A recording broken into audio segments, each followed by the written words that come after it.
Toby Mathis here with the Anderson Business Advisors podcast. Today I'm joined by Aarron Adams at Alpine. Welcome, Aarron. Thank you. Good to be here. Cool. Hey, this is actually going to be fun because I've known Aarron for a lot of years. Our companies have worked together, and it's one of those things where familiarity is kind of a fun one when you're doing these types of formats. So I'm just going to jump right out the gate. Aarron, give me just a thumbnail sketch of your background. I know you came out of Vegas. I want everybody to get an idea of who you are. So I grew up in Las Vegas. My dad was a casino executive, went to high school in Jersey, came back out to the West Coast for college, undergrad in Utah. My wife and I moved to Southern California in 1999. She was pursuing grad school, and I got accepted to a master's degree in business program at Cal Poly. While I was working on my MBA, I decided to teach high school for a few years. I ended up teaching 4 years of high school. Loved it. I loved teaching, loved coaching. And while teaching, I caught an infomercial late one night. It was the old Carlton Sheets No Money Down program. Holy cow. That is a while ago. I actually found it on YouTube, the full 90-minute infomercial a few months ago.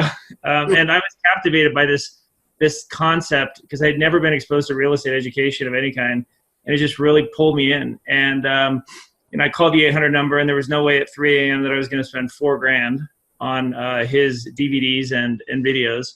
It was $4,000? I always thought it was like $99 or something. No, it was $4,000, man. It was like 12 books, 12 DVDs, VHS starter tape. It was like the deluxe package. So I got on eBay and found the 1989 Carlton Sheets with cassettes for $100. So that's what I bought. And that came in the mail, and it was worthless. It was missing cassette tapes and was outdated. I went to Barnes & Noble and went to the business section and bought like 6 books on flipping houses. First one I read was Rich Dad Poor Dad by Kiyosaki.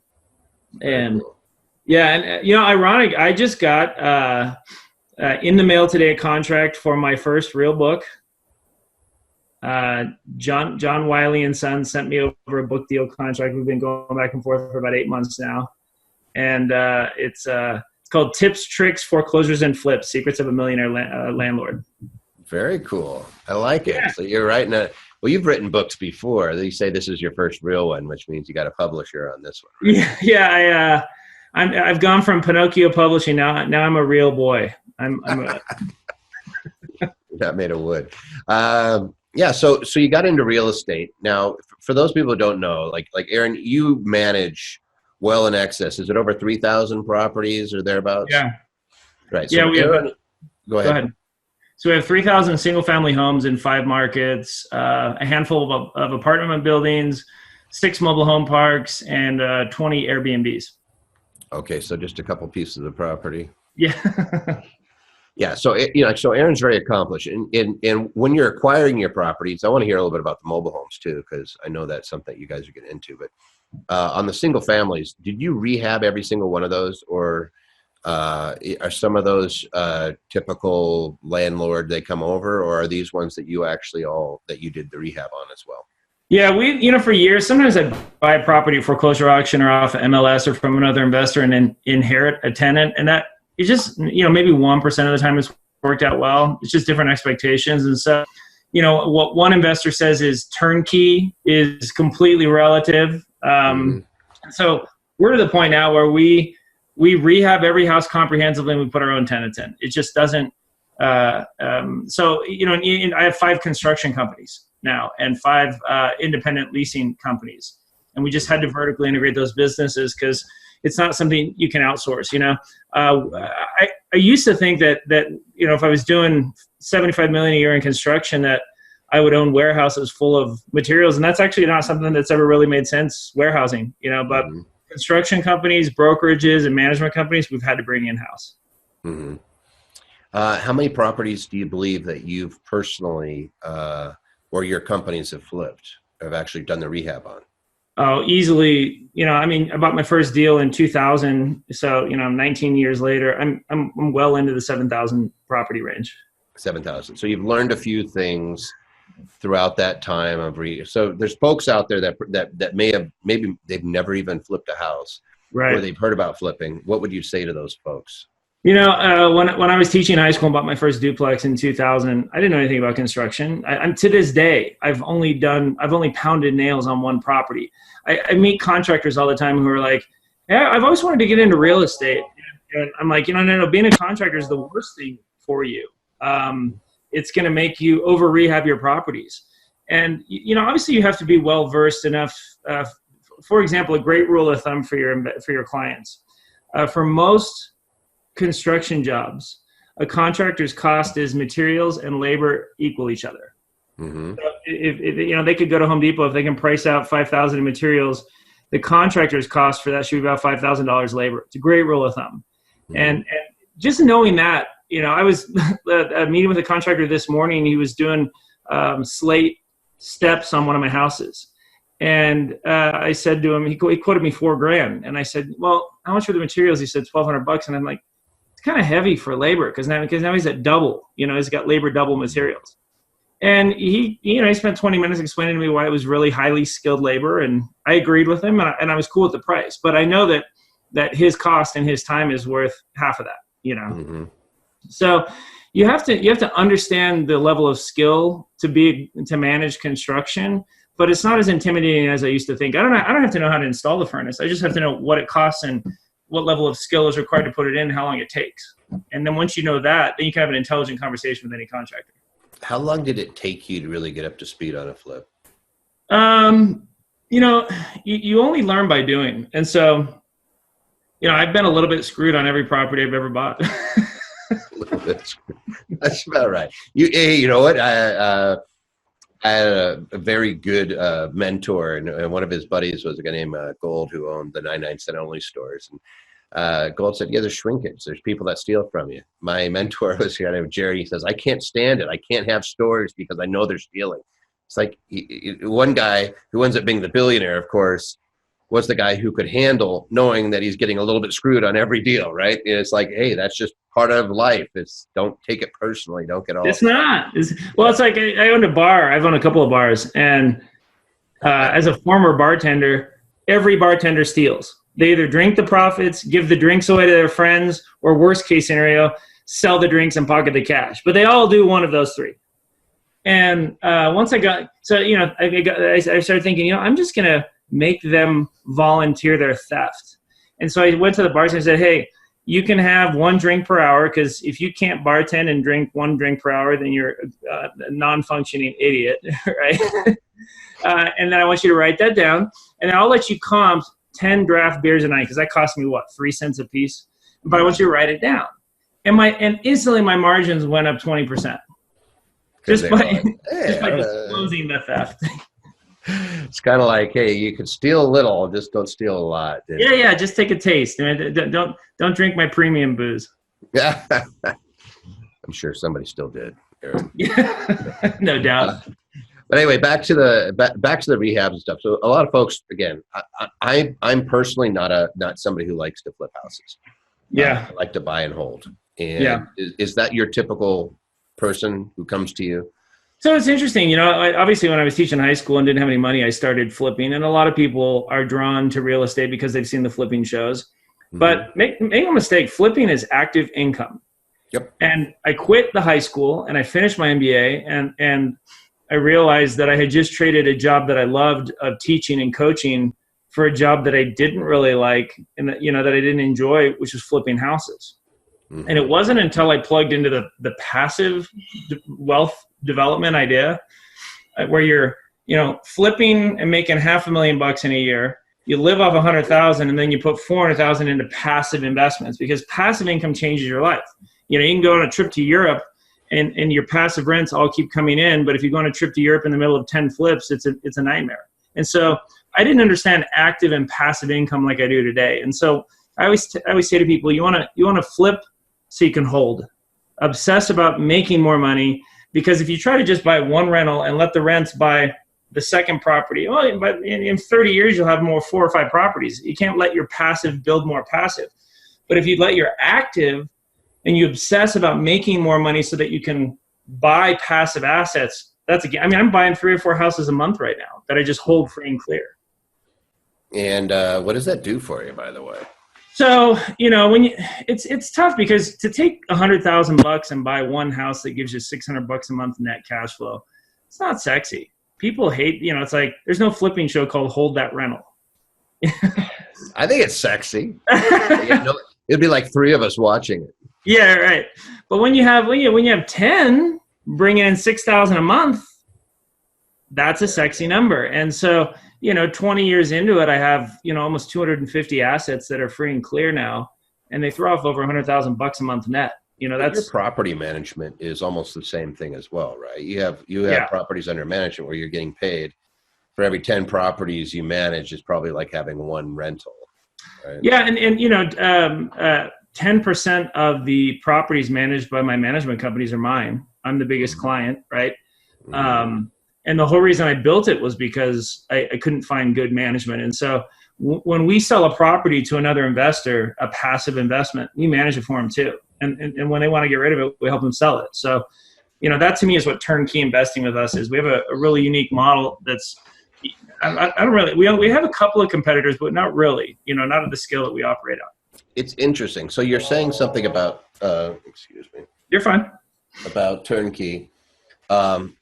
It's interesting to hear you say that term because different markets where people go into, some are not turnkey markets. And so like the big markets in the United States, which I always look at like Florida, Texas, and in California, and you have these big, huge markets, the Bay Area, horrific for buy and hold. Yeah. Horrific. Maybe good for flip because it's highly appreciated, expensive, big margins. And you see people going in there trying to make a turnkey portfolio on something it's just the wrong area. What kind of areas do you look for turnkey properties? Or no, I shouldn't say turnkey, but for buy and holds that are going to be nice return properties? I won't even look at a market for rentals if I can't make 7% net on the rents. You can't make over 5% in California right now. You can't make over 3% in Hawaii. Even in Vegas, which is, I grew up in, I love Vegas. It's tough to make over 6%. Vegas is so sexy. People all over the world are buying Vegas. And so markets right now, like Ohio, we're opening an operation in Columbus over the next couple months. Mm-hmm. Charlotte, Kansas City, really your flyover states is the only place in the country right now where you can make 7% on the rents. After that, I want to see a business-friendly state government. I mean, what's and I both criteria? Yeah, go ahead. You and I both know that, like, take a state like California, which is one of the most unfriendly business states in the country. $100 a year for an LLC, extra income tax if you make over a certain amount of money. Getting permits for construction. I mean, I used to have to pull a permit to put a mailbox in a house. Things like that. Just working as a general contractor is incredibly expensive. Insurance is crazy. And so, because when you buy a passive investment, you're not buying a rental property, you're buying a business. Mm-hmm. And so we try to evaluate locations to see how business friendly they are. What's the typical price of a house in an area that you're looking for? Like you're never going to get this with a $500,000 house, right? You're never going to get 7%. And we're not talking about gross rents here, guys. We're talking about what you actually take home and put in your pocket after your CapEx, after all the management fees, after paying, after everything else. What's the typical price of a house? So I'd say 70 to about 110, 120,000 is the wheelhouse. And, if you look at median home prices now at 250,000 across the country, there's a massive housing shortage for entry-level homes. And so the homes that we're selling to our clients, they're not war zone properties. They're blue-collar, middle-class neighborhoods, predominantly homeownership. So the idea, the narrative for our clients is buy this house, collect rent for 3, 5, 7 years, and then sell it to a homeowner. Maybe be the bank, maybe sell or finance it.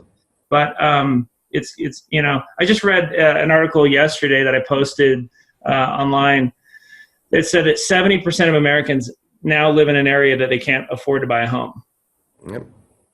And the reality is we're becoming a nation of renters, and home price appreciation has been 30% quicker than wage appreciation.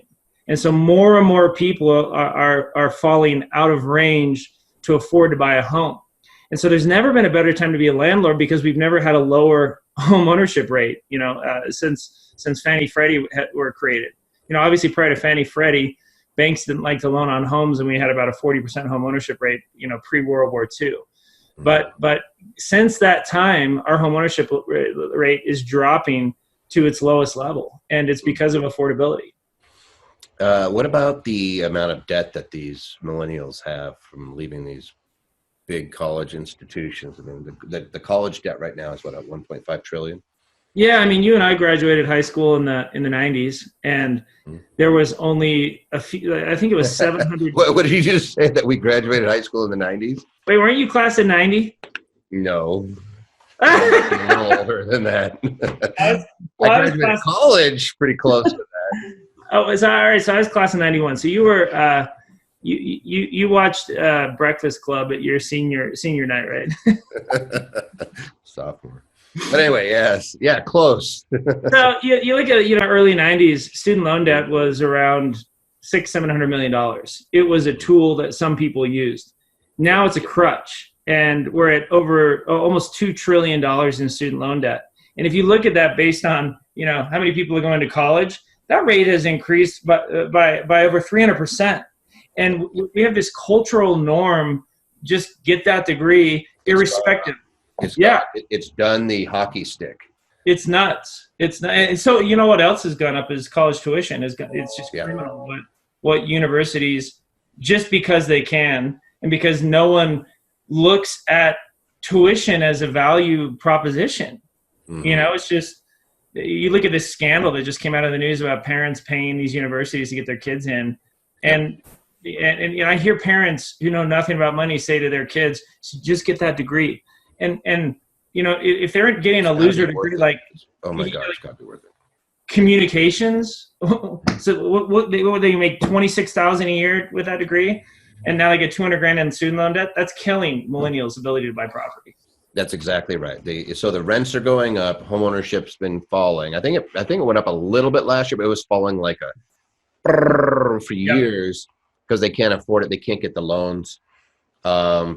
It's kind of funny. I always say that the English majors are subsidizing the engineering degrees because they're the same price. It's like, I'm like, we should have a whole bunch of, like, you should be inviting in all the English majors and political science and all these things where it's not really going to get you ready for a trade, and all these guys that are doing the engineering degrees and the medical stuff, and they're like, yeah, can we get some more of those, please? Yeah. Pushing to stay down. It's horrible, but so you and I are seeing the exact same thing. Anybody who's in real estate sees this. Rents, people need a place to live. The jobless market, I mean, we have really, really ridiculously low unemployment. Anybody who hires right now is really feeling that pain. Right. And universally, people still need a place to stay. Yep. And what happened here in Vegas before the last recession in 2008, was people were buying these $500,000, $600,000 houses, expecting to rent them to somebody. I know. And you can't cash flow it. You're going to get buried. And then other people were flocking to the Indianapolises of the world, where you could buy houses at $50,000. Yep. And you had lots and lots of renters that needed those properties that were working. And so is that kind of the philosophy that you use as you're looking to find the house? It's in you said working class neighborhood, but it's places where there's commerce. Yeah, we've kind of focused on two little secret sauces for our neighborhood. So, like, for example, in Charlotte, we've been religious about following light rail plans. So we've been trying to buy and sell property 5 years in front of where the light rail has already been approved and is going in. That's been a good strategy because those speculators don't start coming in until 6 months before it's done. Mm-hmm. And so that's been good because for example, out on the west side of Charlotte, you had some, what used to be really rough neighborhoods, kind of war zoney, that we were buying them. And, we just said to our clients, hey, here's the light rail. It's coming through. And as soon as it comes through, it's going to be Yuppieville around here. And sure enough, these old low income kind of dead neighborhoods are now trendy and hot because if you make $75,000 a year, you can't afford to live in downtown Charlotte, but you go one rail stop out and you can buy a house. That's a great thing. And so that's one thing that we've done. The other thing is, especially in markets like Dallas, Kansas City, Indianapolis, we've really focused on the first generation Hispanic neighborhoods. And so wherever, there's piñata stores and taco food trucks and signs in Spanish, we've been trying to buy those neighborhoods because as a culture, what's that? That's interesting. You're the second person I've heard that from this week, actually. Yeah, when I was 19, I did my Mormon mission to Venezuela, and I speak fluent Spanish. And so I've had, an insider's understanding of the Latino community. They're savers. They have a cultural value on saving. They hate renting. They see it as a waste of money. And so, for example, I'll have a rental that I'll rent to a Hispanic client for a year or two. And once I see they're good, then I'll offer to sell them the home, and they'll give me $20,000-$30,000 down. And then I have no more maintenance. I have no more taxes. I have no more insurance. I'm just getting a check every month as the bank. And so we love working with those communities because they're coming in, buying homes, buying businesses, and turning neighborhoods. And so those are our two probably the third thing that we do is we look for what are called public-private partnerships. So every month I scour the city council minutes in the cities that I'm in. And it's like a roadmap. Hey, we're going to revive, like for example, in Indianapolis Speedway, the track is owned, the Indy 500 track is owned by a private family. The city of Indianapolis just gave them $50 million to put lights in on the track so they can do some night races. And they've spent about $500 million of the city's money revitalizing the neighborhood around the track. So seeing that in the city council meeting 4 years ago, we started buying in front of that. So public-private partnerships where the city's taking out a bond to revitalize an area, that's like a massive opportunity for appreciation and growth. That's pretty cool. What's your biggest mistake, Aarron? What's the biggest mistake you've ever made in like picking an area, or like just so you've been pre-disastered so you can tell everybody else, hey, don't do what I did.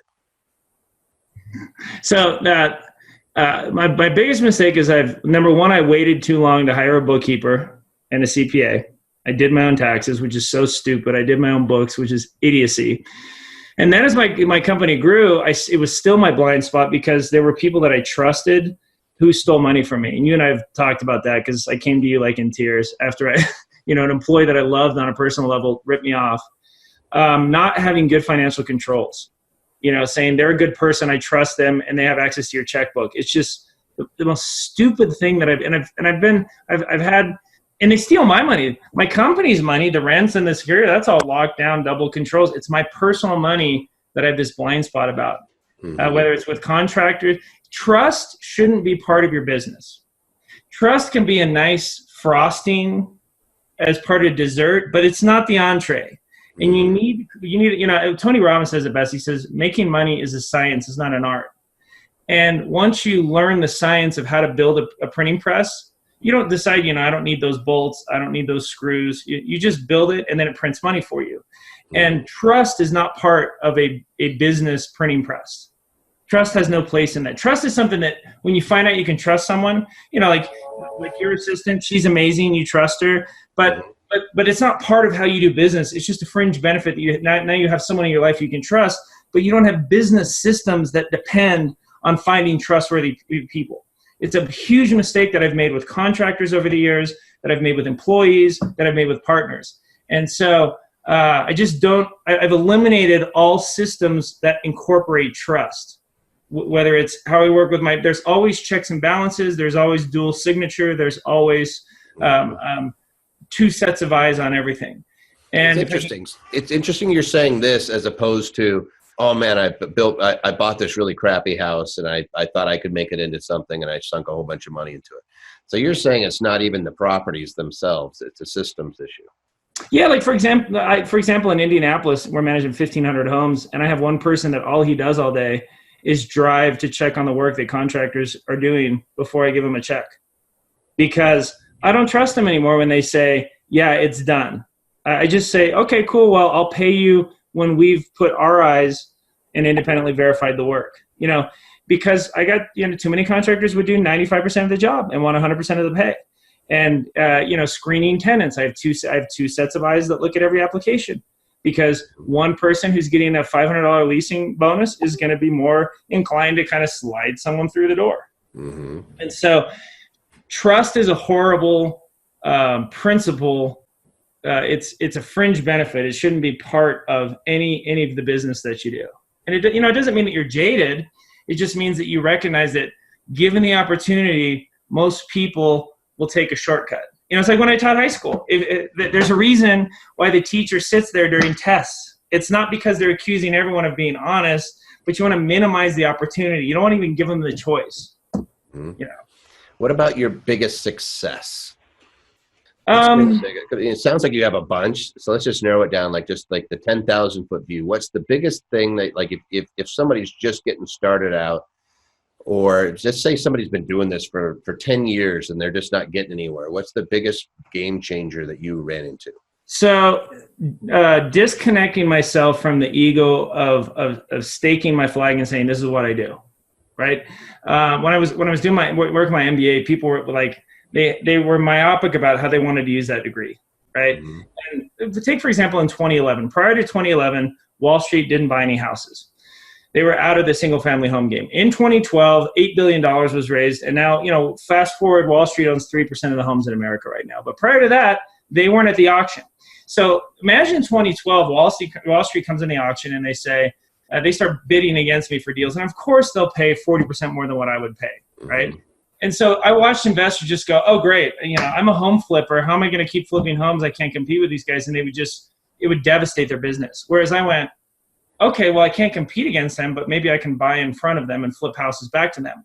And I can't compete against them, but they need someone to do construction. They need someone to do leasing. They need somebody to So not saying I'm a flipper and I buy at the auction and stake my flag on that. I say money's in motion, and maybe that means that I switch to an Airbnb model, and maybe that, now I'm obsessed about mobile home parks, and I have 2 dealerships now, 2 manufactured home dealerships. And I'm in that business because I could say, well, I'm a single family home guy. I don't care. I'm a money guy. And if it's under the umbrella of real estate, I just think people want to, or like, I'm a commercial guy. I only want to do multifamily. And they're just, you're just limiting your opportunities. So you're just to a fault. They hang their hat on that. Tell me about the mobile home. So you're actually a manufactured home dealership because you own the parks and you're putting the houses in the parks, or what do you? Yeah, and then literally we just bought some commercial land, and you're driving around town and you see like the 3 modular homes on wheels in the dealership. We actually have one of those now, and so I just put a modular home on a lot in a permanent foundation, right? Mm-hmm. I bought the lot in Idaho for $15,000. I put the home in there for about 80. So I'm into it $95,000. I'm going to throw it on MLS for $140,000. There are no homes. And I'm doing it permanent foundation, so it's FHA. It's appraised as a stick built. There are no homes under $200,000. And so we see this as a way to cure the affordability crisis that's happening in housing right now. And then the other area is, I just bought another park. We have several parks, but we're doing this park 55 and older, because your average 65-year-old right now has $170,000 net worth. That's average. And oh my God, 20% of our 65-year-olds are living only on Social Security. So, I just sold a trailer to a grandma from New York living in Florida. I sold it to her for $30,000 at 7% interest for 15 years.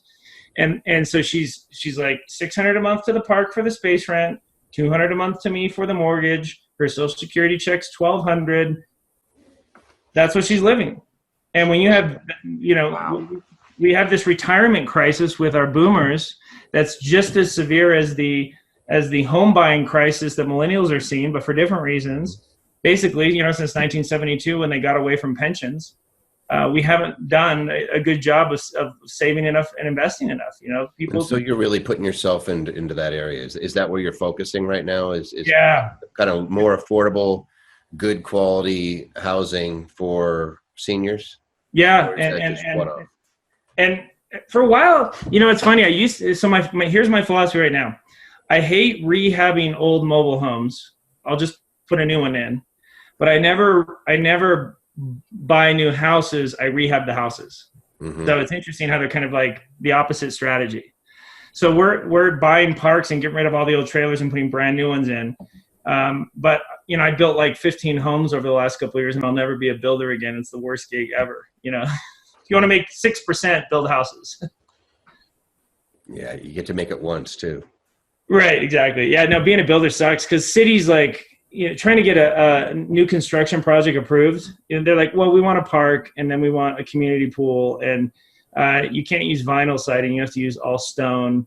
I mean, they just start loading all this criteria on that just makes it not feasible.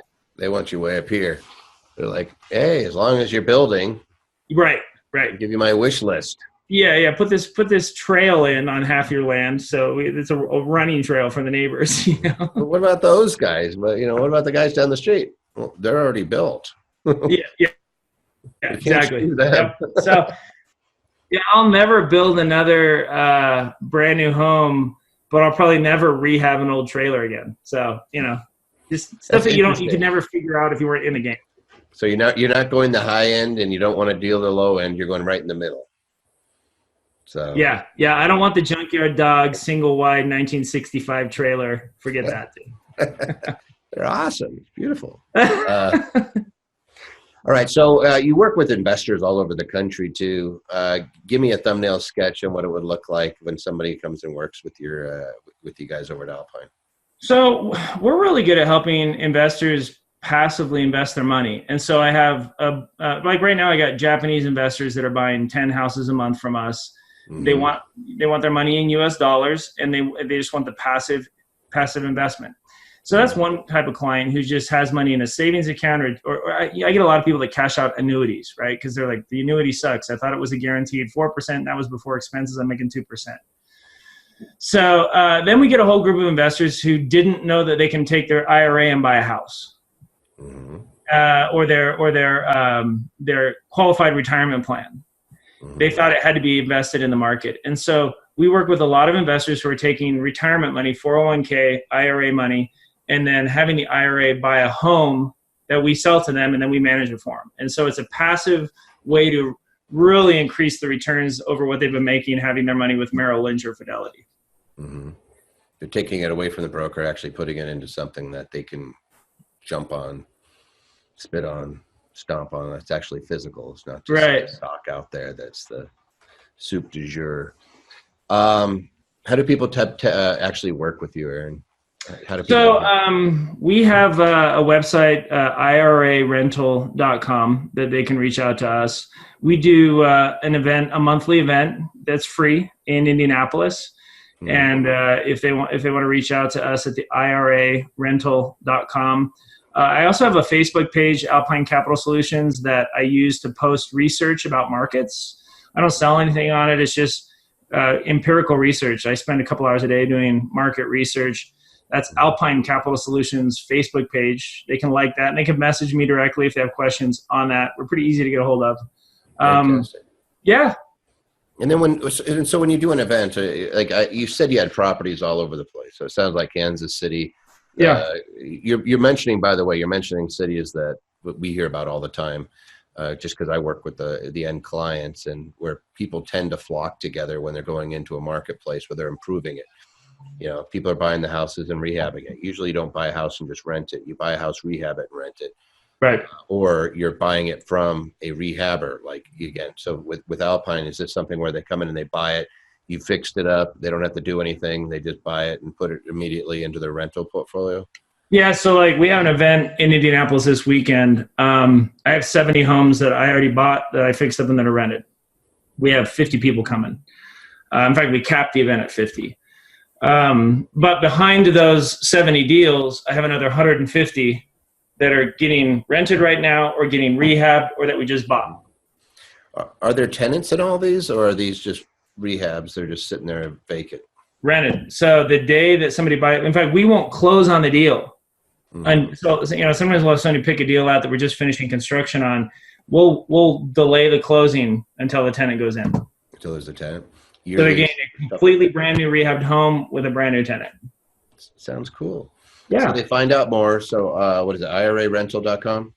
Yep, IRArental.com, or just message me on our Alpine Capital Solutions Facebook page. Cool. Well, I want to say thank you for for hanging out with me. If there's one last thing, like if there's one thing that you would tell people right now, keep their eyes open, like what sounds like you're getting into the kind of the elder groups and taking care of some serious needs in society. But if there was one thing that you would tell somebody really pay attention to right now, what would it be? So I track the Fed's what they're doing with interest rates, because obviously that trickles back to what the mortgage rate is. And now that the Fed announced for 2019 they're not going to raise the rate, I think there's going to be a lot more people. The 30-year fix is back down to 4. So I track that. I track new starts for construction because I want to see. Builders are usually they're a pretty finicky crowd, and if they're not building, that's a bad sign. And then I really look at I really look at trends like Airbnb, which is hot right now. If you're looking for a way to make some extra money on the side in real estate, and Airbnb is a great way to do that. And just committing to education, but not just education, because I meet people that are addicted to seminars. Education married to action. So, it's like I meet people that come to one of your trainings and then they leave and they haven't set up their trust. They don't have we get that.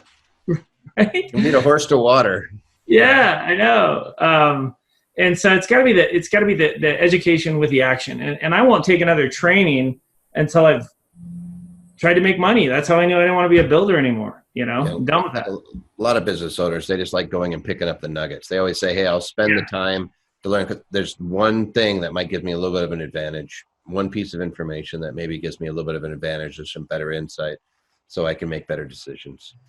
It's always that one little thing. Yep, absolutely. Well, cool, buddy. Thanks for hanging out. And again, this is a podcast, so you can go back and listen to yourself. You didn't make any predictions, so I can't make fun of you at some point in the future saying, hey, what the heck? I didn't do that to you. I will predict in 2019, the stock market will lose 10% of its value. And for the first time ever, housing won't drop. That's my prediction. Oh my God. Well, now you're recorded. All right, Aarron, thanks for hanging out with us. All right, man.